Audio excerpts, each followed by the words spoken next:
Hey everyone, it's Lisa Kneller here on Unstuck, the Road to Reinvention. I have a friend and guest, Lynn Rush. I'm going to introduce her in a little bit.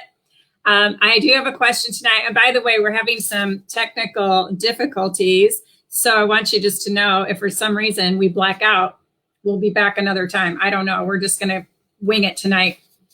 But my question is this: have you ever wanted to do something or felt called to create something and then just got stuck? And for whatever reason, you just didn't go through with it, or you haven't created what you wanted to create. Well, our show tonight is about that. It's about following these promptings that you get with courage. And so my guest tonight has a reinvention story for you, which I believe is going to inspire you to tap into that courage and follow your dreams. So let me introduce her first, and then we have a giveaway we're going to tell you about. Okay, so bear with us. And by the way, hi Kellyanne, hi Joni Grubitz, thank you for being here. Okay, so welcome to Unstuck. I'm going to introduce Lynn in a second, but welcome to Unstuck. This is the Road to Reinvention. This is my reinvention talk show, if you will. And basically what I like to do is help people with problems in their life, help them create things that they want to create, and move towards a more exciting and joyful life. So that's what I like to do. And I like to do that through conversation. So if you ever want to have a conversation with me, message me and let me know, because that's my jam. Okay.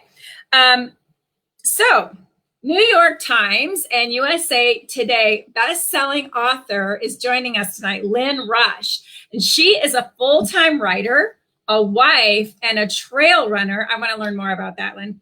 Living in the Sonoran Desert, Arizona, despite her fear of rattlesnakes. And who wouldn't fear those? They're pretty deadly.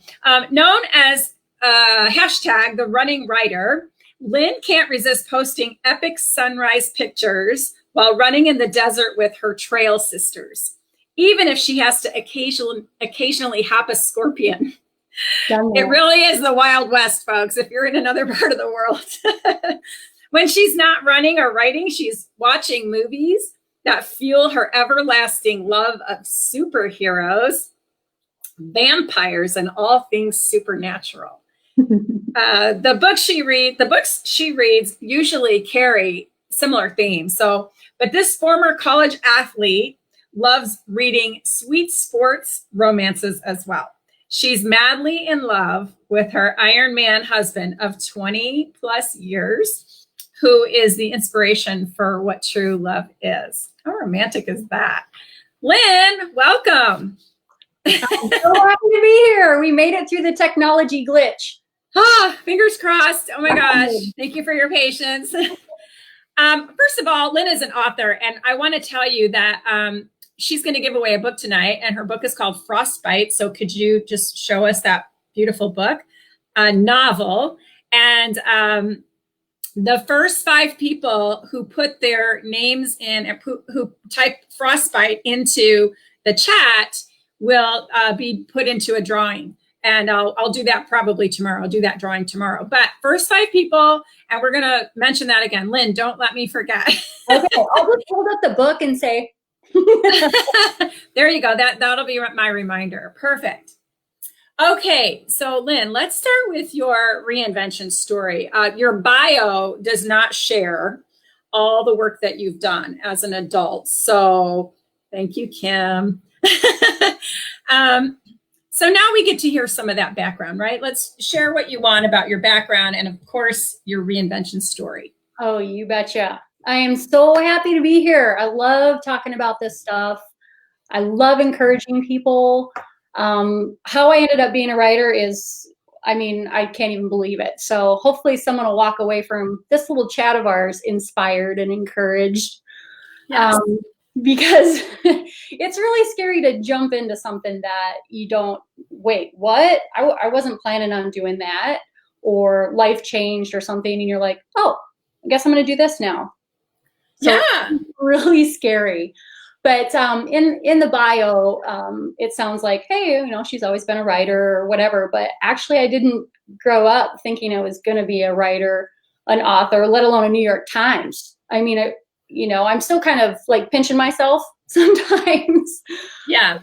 I mean, I was your average student, kind of below average. I didn't graduate high school with a really high GPA or anything. Didn't really have any like plans for college. The parents kind of pushed me to do some tours, but my grades were so bad, I got rejected. And then by chance, a coach from a small, college in Southwest Minnesota, it's called Southwest State at the time. He saw that I had participated in the state tennis tournament. He found my name. He called up my mom and said, "Hey, you think she'd want to come to school here and maybe play tennis?" Wow. I'm like, all right, I can do that.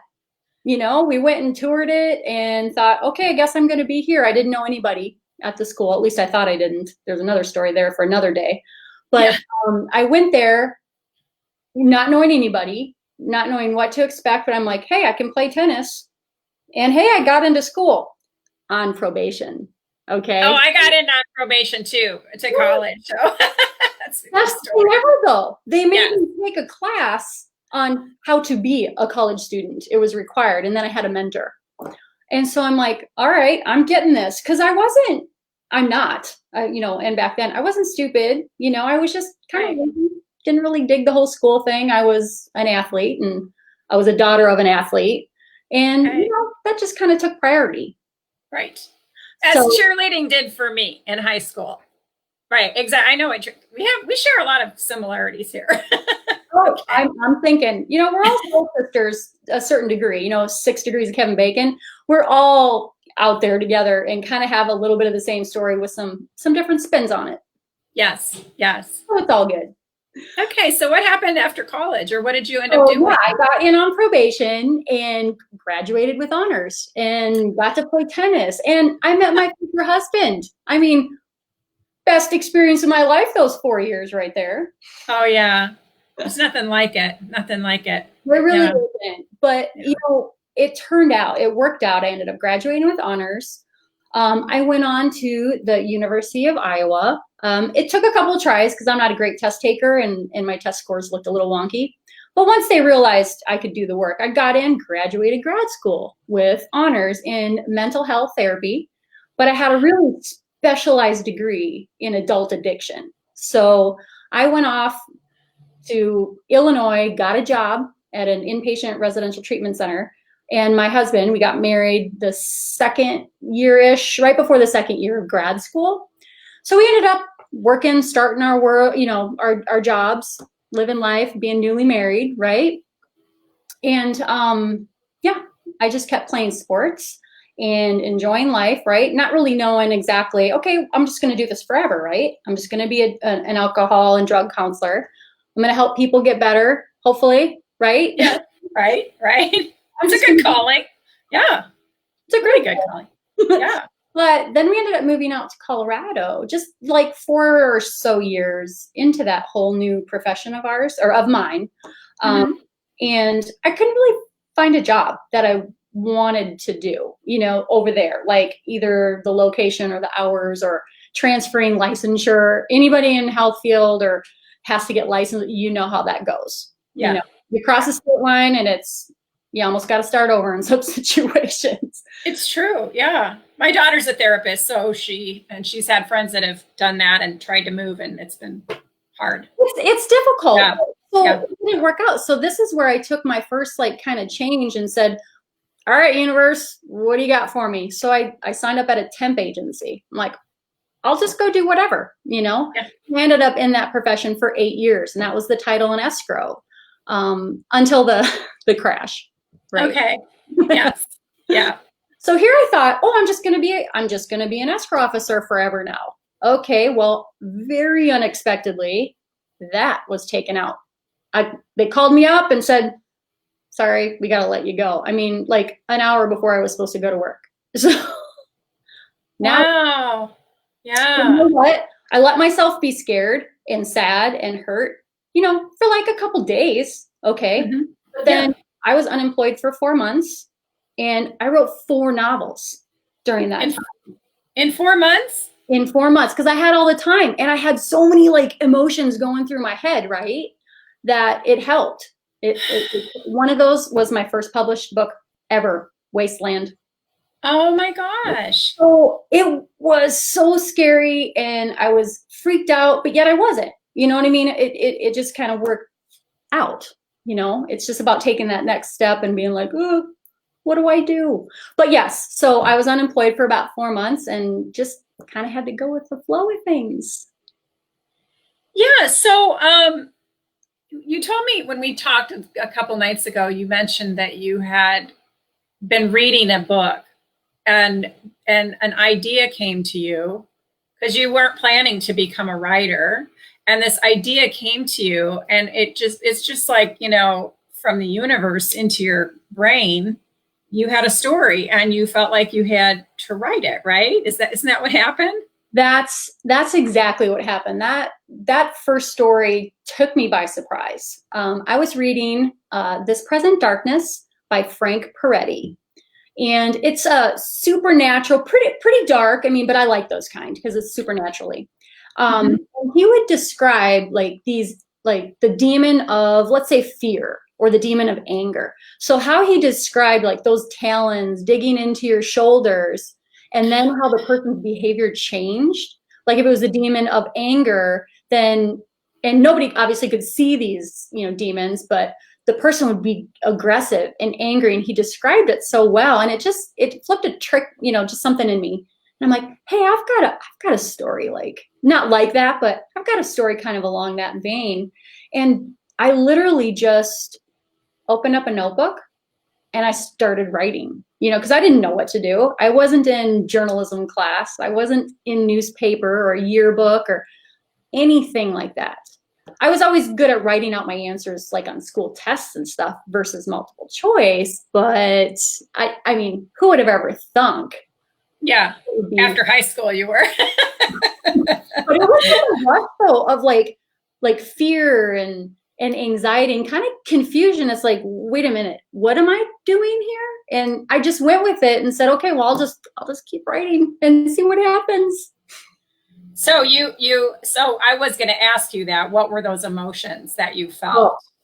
A lot of excitement too. I mean, because it's something new and something fresh. I mean, here I am like an escrow officer and I never thought I'd be an escrow officer. And then all of a sudden I'm getting this story and it just seems so weird, like totally out of the norm because I'm a mental health therapist.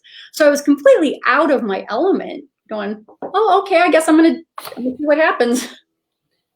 That's incredible. So that is truly reinvention because you had to keep shifting your mind and learning new things and adapting and all of that. And then when this book came to you, you just did it. So what were the first steps that you took when you had that prompting to write a story? Yeah, the first steps literally was, okay, I'm going to get a notebook and I'm going to start writing. And I legit would just, on like my lunch breaks, because at that time I was early on in my temp agency career, which was at a title escrow. I was just a secretary, right? I was running the front desk and stuff like that. So I got like a very specific break and I had very specific hours.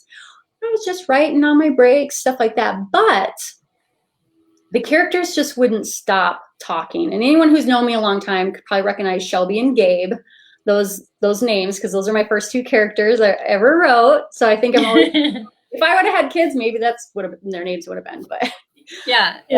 I started like, okay, well, I'm gonna have to put this on the computer because I can only write so fast. And these things are shooting out of me, these ideas, the thoughts, and oh, I'm gonna have them do this or this or this. So once I started typing, because I can type about 90 plus words a minute, I just was like, da-da-da-da. And so then I had an 87,000 word novel on my computer and I'm like, I have no idea what to do. Oh my gosh. Did you have chapters? Like, was it divided up into chapters? It was, but very loosely, because I'm like, oh, this sounds like a good break. Oh, let's start another one. I mean, I didn't know what I was doing, right? Yeah. So my mother-in-law, God bless her soul, she's passed on since, but she read my first novel. And she was just the sweetest person. She's a great writer. She wasn't published or anything, but she was just always such a great writer. And her name's Lynn. And so, of course, that's why I use Lynn. Lynn is technically my middle name, but I'm like, okay. It's okay. You're going to die. That's my middle name too. So we're soul sisters from a different generation. So she read it and she was like, oh, honey, this is a good story, but it needs a little work.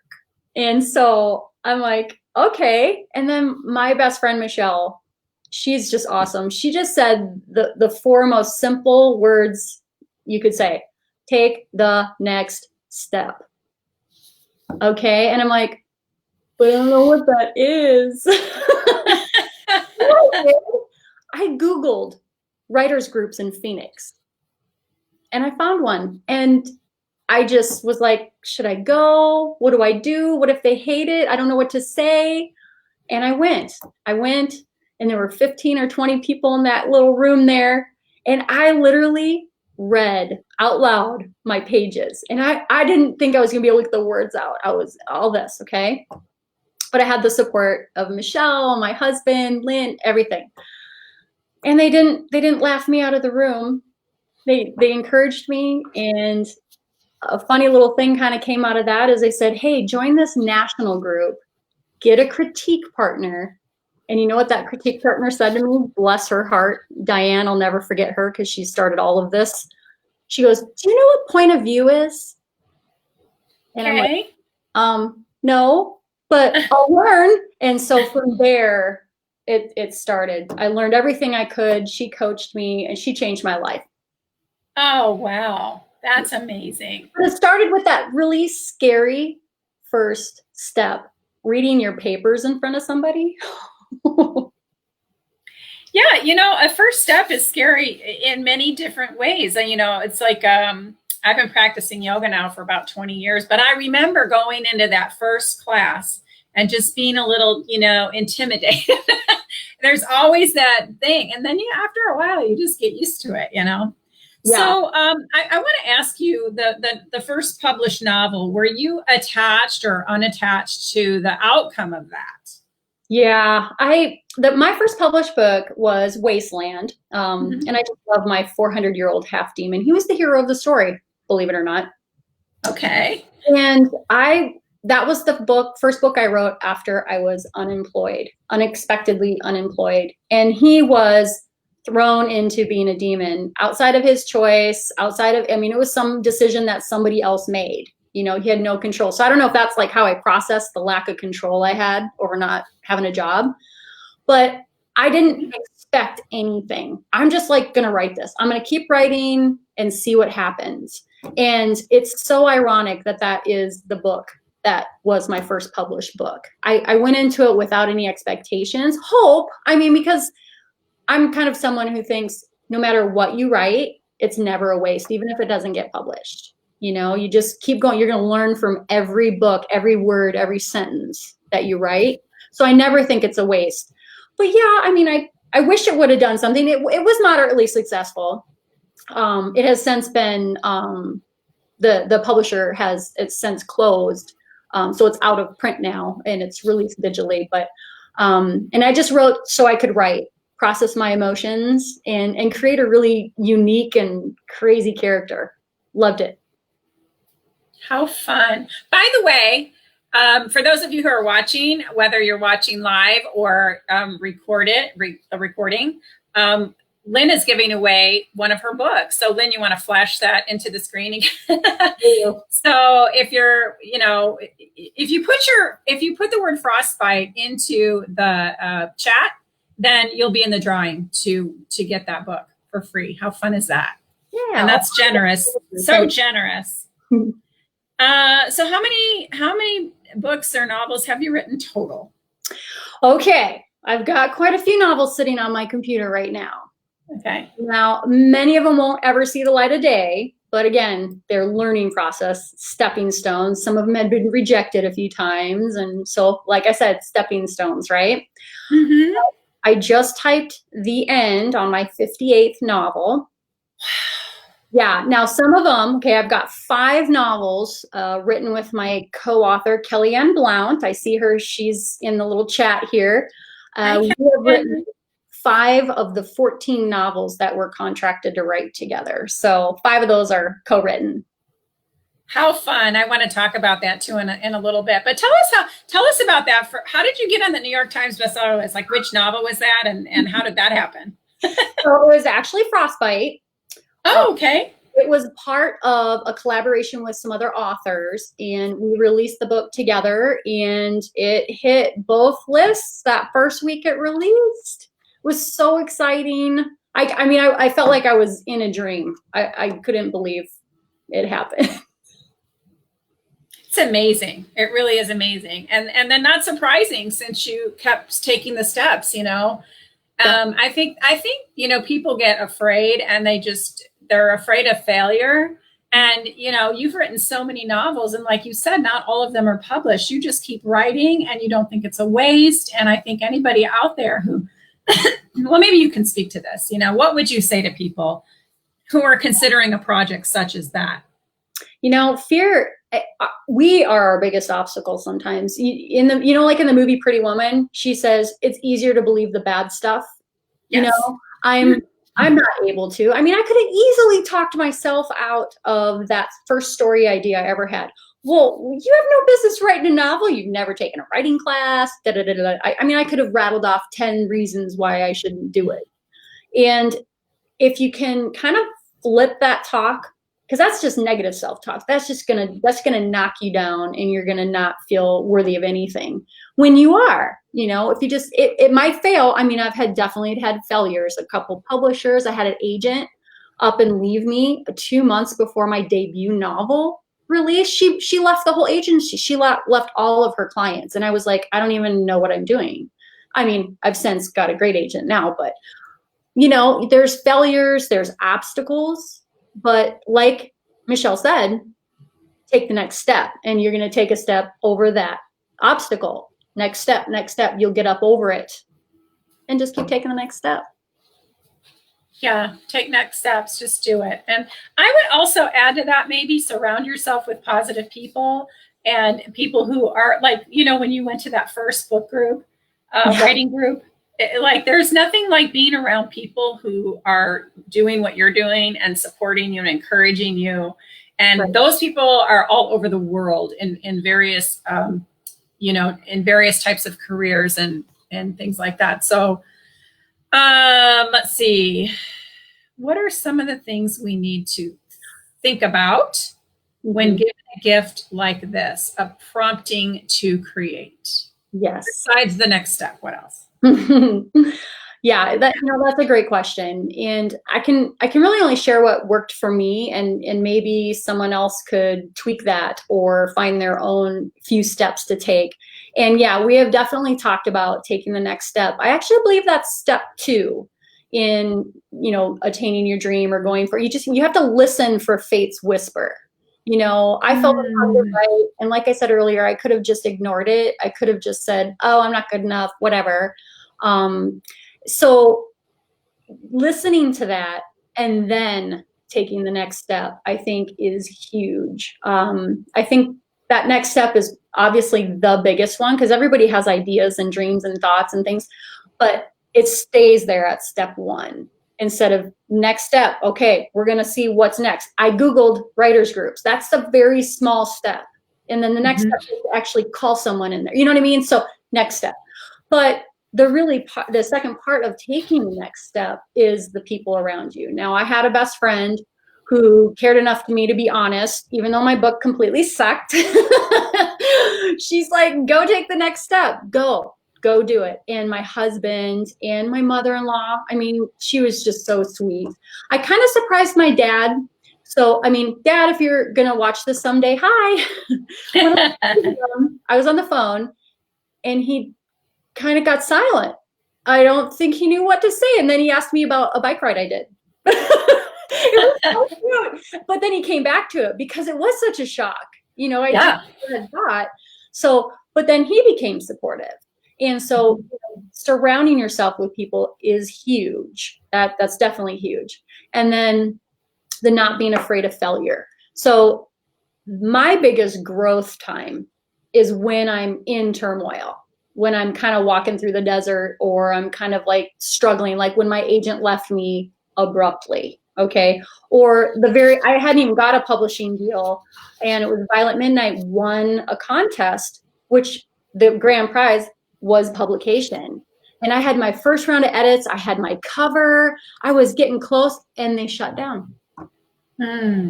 You know, and so I'm kind of picking the wrong places to put my books, you know, so I'm learning from that. And those are the obstacles that I consider some of them failures, you know, but I'm not scared of that word, especially now after all these years. So I think I'm at like year 10 in writing or something like that.